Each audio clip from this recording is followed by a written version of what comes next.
amongst the Muslim Ummah that they call themselves in different groups and names and sects. And some say that, didn't the Prophet said there will be sect? Yes, the Prophet did say that. What did the Prophet say? The Prophet said, it's mentioned in the Sahih Hadith of Sunnah Abu Dawud, volume number 5, in the book of Sunnah, chapter number 1, Hadith number 4595. The beloved Prophet Muhammad said that the Jews were divided into 71 or 72 sects. The Christians were divided into 71 or 72 sects. And my ummah, my community will be divided into 73 sects. The next hadith, which is also a Sahih hadith, of Sunnah Abu Dawud, volume number 5, in the book of Sunnah, chapter number 1, hadith number 4596. The beloved Prophet Muhammad said that the people of the book were divided into 72 sects, and my ummah, my community will be divided into 73 sects, and all of them except one, that means 72 out of 73 sects will go to hellfire, except one. All of them will go to hellfire except one. Those that are with the Jama'ah, that is the main body of the Muslims. And these two hadith are repeated several times in different books of hadith.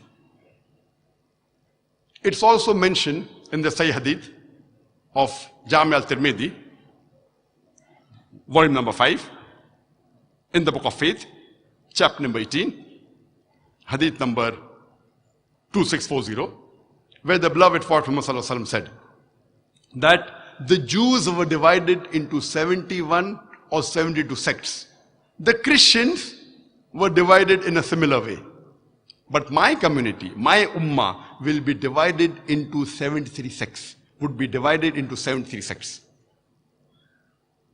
The next hadith, which is also a Sahih hadith of Jama'Ah Tirmidhi, volume number 5, in the book of faith, chapter number 18, hadith number 2641, the beloved Prophet Muhammad said that the Bani Israel were divided into 72 sects, but my ummah, my community will be divided into 73 sects. All will go to hell except one. And Abdullah ibn Umar, may Allah be pleased with him, the narrator of the hadith, he asked the Prophet, which one will go to paradise? All will go to hell except one. Abdullah ibn Umar says, which one? The Prophet said, those that are there on the way of me and my companions. Those that follow my way and the ways of the companions. Here we come to know that the Prophet, he predicted there will be 73 sects. He didn't say you should make. Allah says in the Quran in several places. In Surah Imran chapter 3 verse number 103, verse number 104, verse number 105. In Surah Shura chapter number 42, verse number 13. In Surah Anam chapter 6 verse 159, that don't make sects. Here the Prophet predicted, though Allah subhanahu wa ta'ala says not to make sects, yet my ummah would be divided into 73 sects. All will go to hell except one. The Prophet said those that are there with the Jama'ah, the main body, and the other, he says those that follow me and my companions. Further, when we read, it's mentioned in the Sahih Hadith of Jama'Ah Tirmidhi, volume number 4, in the book of Fitan, chapter number 7, Hadith number 2165.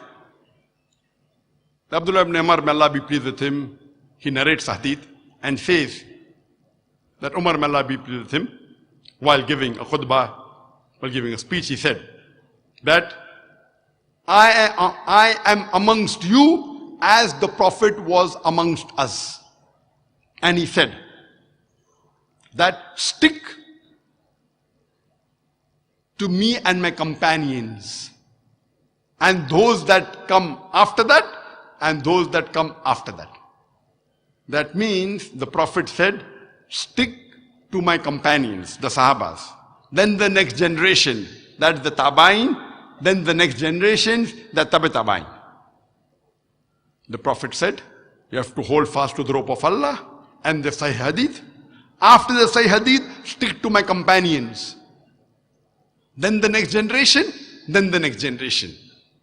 And the Hadith continues. There will be a time when people will tell lies.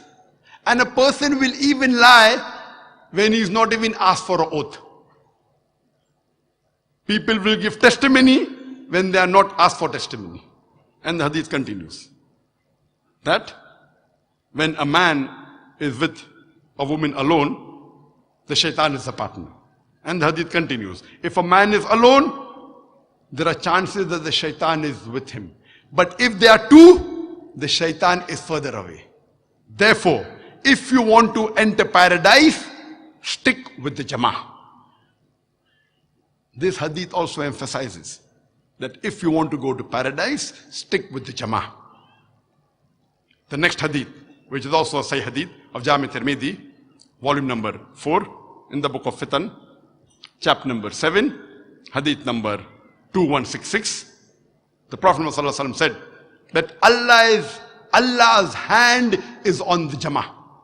The next Hadith, which is also Sahih Hadith of Jama'ah Tirmidhi, volume number 4, in the book of Fitan, chapter number 7, Hadith number 2167, the beloved Prophet ﷺ said that my ummah will never be united on disbelief, will never be united on something which is wrong.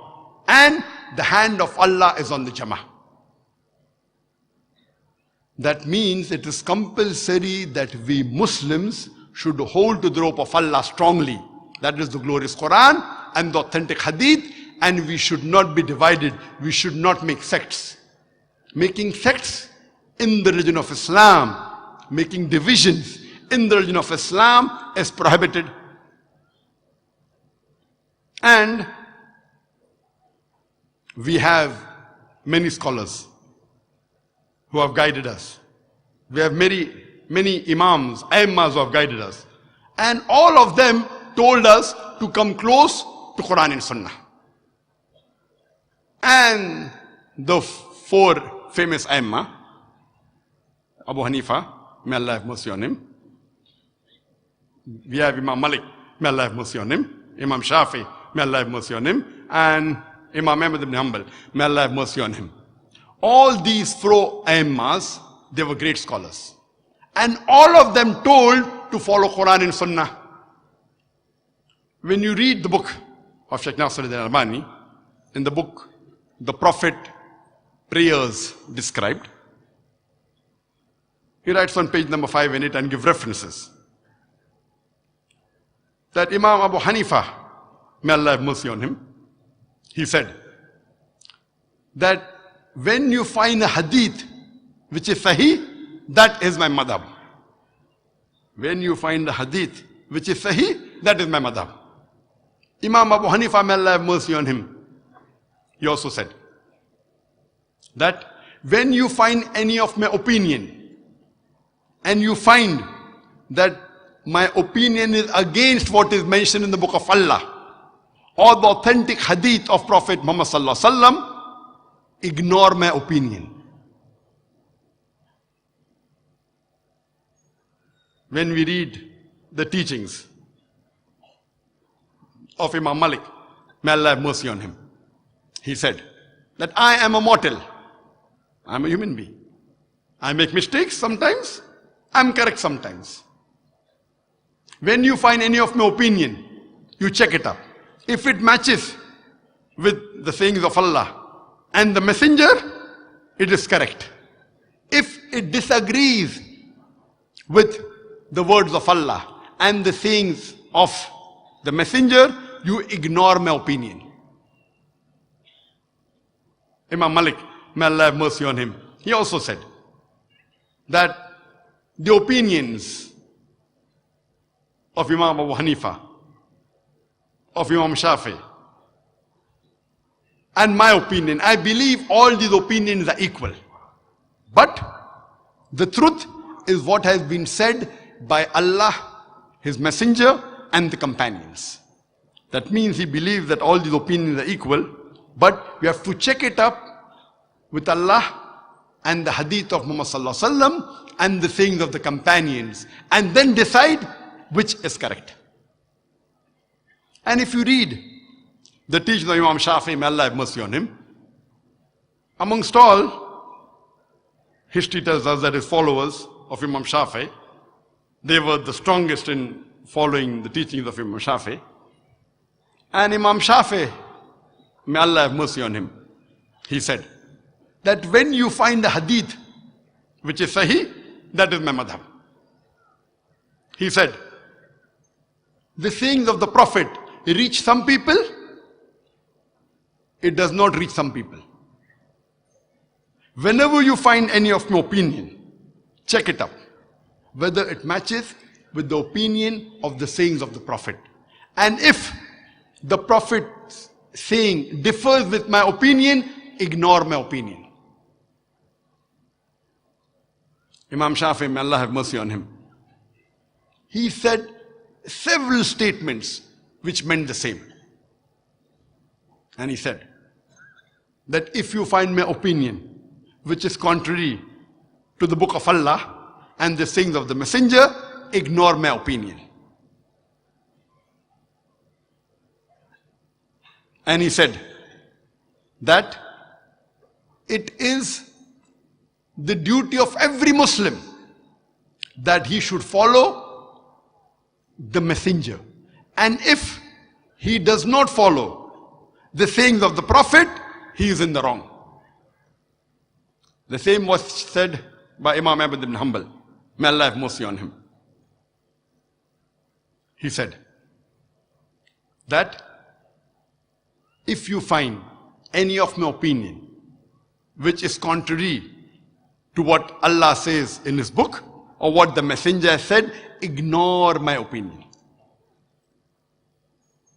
And Imam Ahmad ibn Hanbal, he always stressed that you have to follow Allah's book and the sayings of the Prophet Muhammad sallallahu alaihi wasallam. So what we hear and learn from all these four great A'immahs and the other Imams also, Imam al-Thawri and Auzi, all of them said that the right opinion is the opinion of Allah and His Rasul. And if any time any of our opinion goes against the teachings of Allah and the sayings of the Prophet, you ignore our opinion. One saying that, throw the opinion on the wall. But here we find in our Muslim Ummah, we are divided on small trivial issues. And we know that, mashallah, all the four great A'immahs, more than 95% what they said is the same. There may be a difference in a couple of percentage. And all the A'immahs said that when you find my opinion which goes against the opinion of Allah and His Rasul, then ignore my opinion. So why should we fight amongst ourselves? All these great A'immahs, they told us to unite on the basis of Quran and Sahih Hadith.